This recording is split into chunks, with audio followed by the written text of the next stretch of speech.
And I really did think about that. My dad must be crazy to give me the keys to the car and drive us all this way without ever letting me practice anywhere. But then I got thinking about it. I was the first kid to drive, and my dad had no idea how to teach a child to drive. He had no experience in teaching kids how to drive. In fact, as I thought about it farther, my dad had no experience even being a father, right?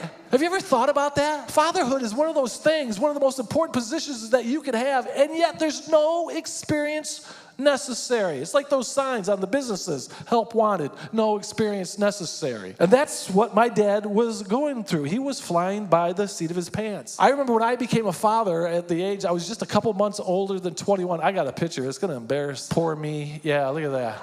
Is that even the same guy? Yeah, let's check those glasses out. Those are like those gigantic. Anyway, I was just a couple months older than 21.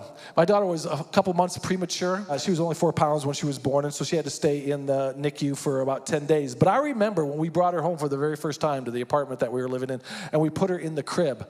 I sat there and I looked at her, and all of a sudden that weight of responsibility as a parent came kind of rushing over me as I'm watching her, or looking at her. I'm thinking, dear Jesus, they just let me take this kid out of the hospital.